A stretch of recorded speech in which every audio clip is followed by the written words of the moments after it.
Hello, and welcome to day 50 of Dungeon 23. We made it a whole 50 days. It is a level of dedication I did not think was possible from me. It doesn't really matter. What does matter is I do have a fun little combat thing, and it's going to involve a little trick. So let's go ahead and actually sketch out our room here. It's going to be a very basic room, just going to be expanding upon this little hallway here. The one that we put this guy attached to. Technically it's an extension of this room, but that's besides the point. So we're going to, let's see here. Yeah, let's make this guy here. And I think that'll just be our room. Let's go ahead and actually make this guy on the right level. Map layer. There we are. And I do have an idea, as I said earlier.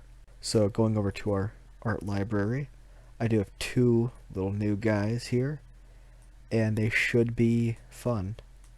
So the first one is this furnace here, and my idea is that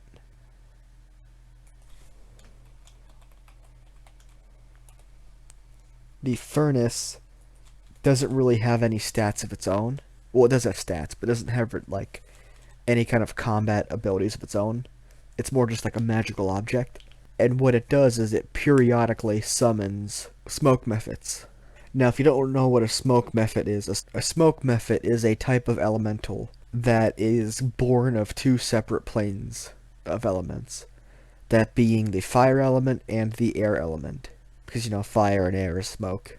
And all mephits have that kind of theming going on. There's ice mephits, which are air and water, and then there's mud mephits, which are water and earth, and then there's dust, which is fire, or not fire, earth and air, and then you have like steam mephits, which is fire and water. It's basically a combination of two, like, of the four main elements in D&D, which is, you know, the classical Greek elements of fire, water, air, and earth. Magnets, how do they work?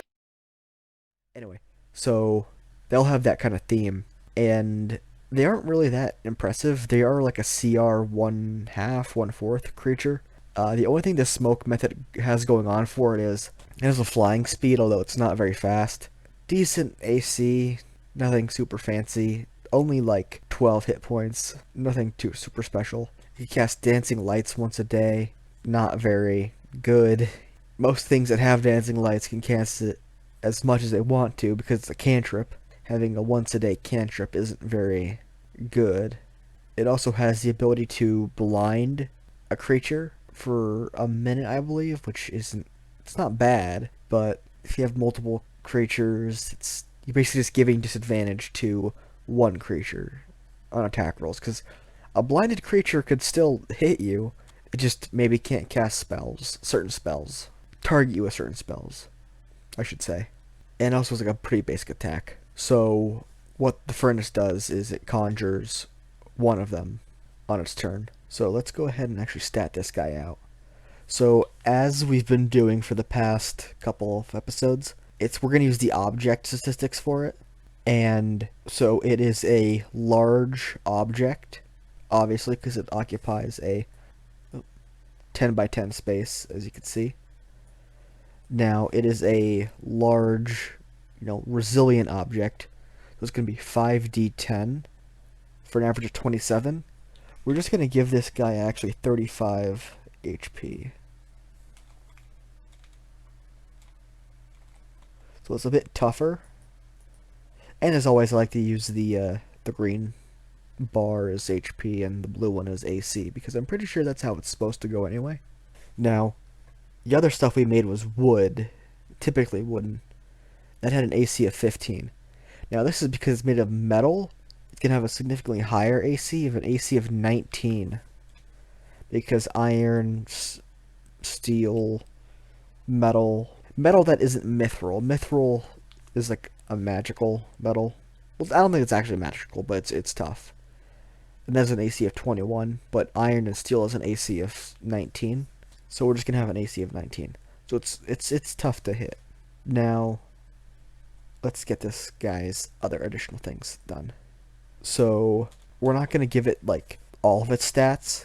All we need to do is make sure that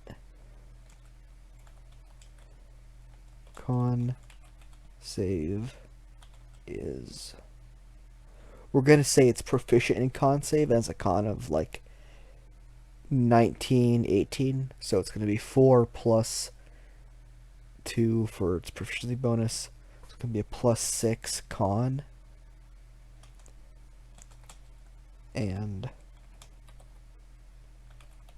medically fail. Oh.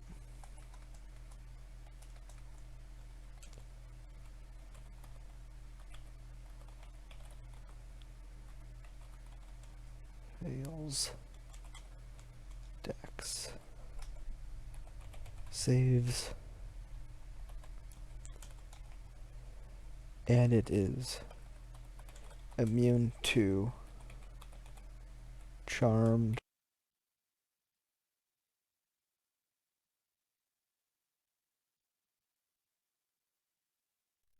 frightened, prone. Let's actually just say it's immune to all conditions, because you can't paralyze it, you can't do any of that stuff. And it is going to be immune to psychic, fire,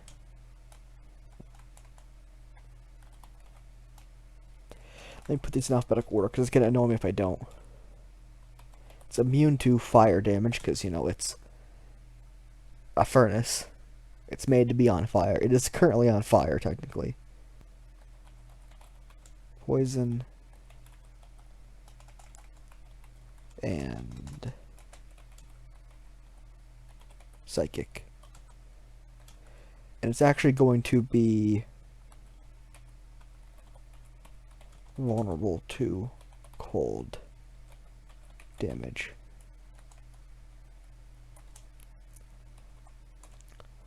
Now we're also going to specify that it goes on initiative. Let's zoom in so we can actually see this.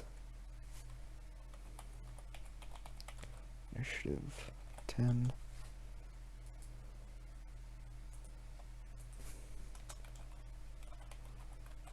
Losing ties on its turn. Roll oh.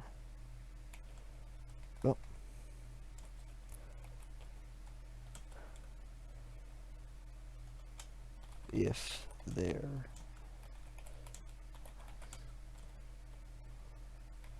smoke methods, then it summons one somewhere within 5 feet of it. Oh.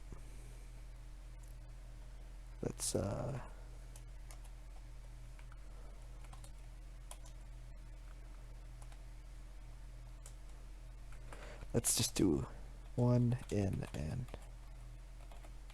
adjacent.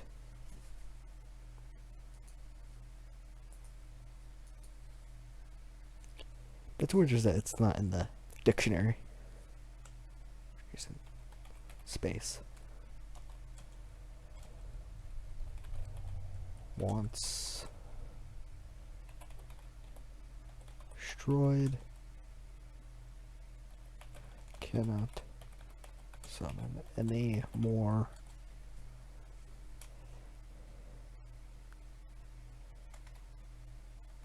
And let's also say if it has taken cold damage or see here. Let's re-put this in a new order here. Cannot summon a smoke method if it has taken cold damage on its previous turn. Very similar to how regeneration works for a lot of monsters, where if it has taken, whatever kind of damage, usually radiant or fire or acid, on its previous turn, then it doesn't kick on. So this one is more of like a trick monster where once you realize, oh, its weakness is cold, you could just turn it off with just by chilling it. Then it can't spawn any new methods. Although you have to worry about the fact that there's already gonna be methods in the room. And finally, once it is destroyed, it is rendered non-magical and cannot summon any more smoke methods. So yeah, this is our basic kind of stat sheet. I could have made a whole separate stat sheet for it in the vein of like a construct, because it is technically a construct. Although it's more of an object. This is the issue, because objects can do things, but they're not creatures. Although they have the stats of creatures sometimes, because they have AC and armor class, and they should have saves.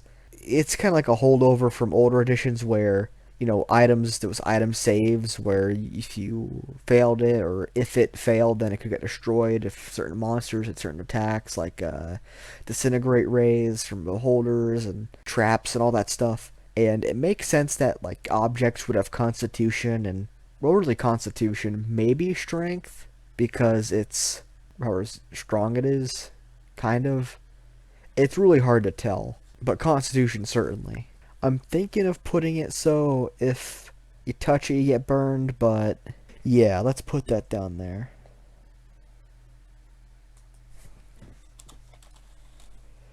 If a creature, well, let's see here. When a creature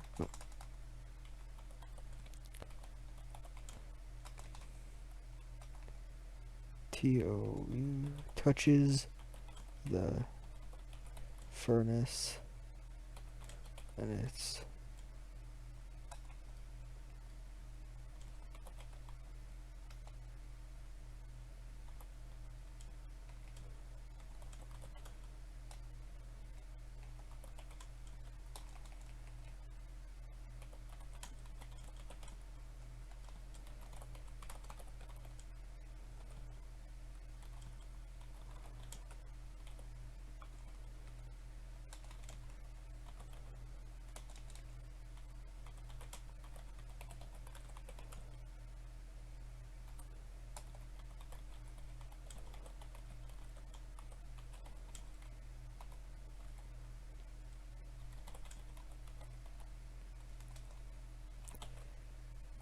and this is only for like just touching with your bare hands. If you have like, if you poke with a stick, I mean, you're obviously not gonna get burned. It's not conductive like that.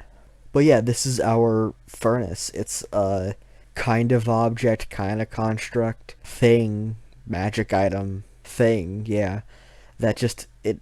If you touch it, you get burned because it's a furnace. It's basically an oven.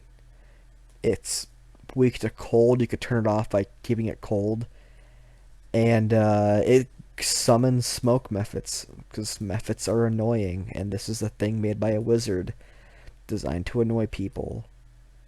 And let's just lock position and set dimensions.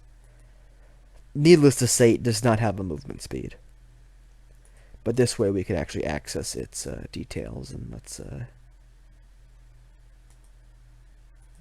ooh, it did not save that because it was on the map layer. 1935 35. Save settings. Alright. And let's just start by putting like 2 smoke methods. One here. One here. These are drawn a bit small, but they look like tiny creatures. Here, drawn here. But they are small creatures. So, they're about like 2.5 feet tall. That being said, this is our encounter. A pretty fun one if you ask me.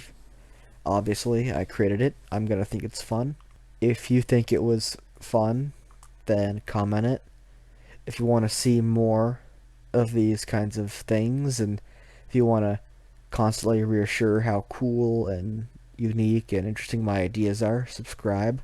And if you want to acknowledge that I'm cool and my ideas are cool non-verbally, then like the video. And that was possibly the most disjointed algorithm bag I've ever made. So yeah, sorry for the poor quality. It's not going to get any better.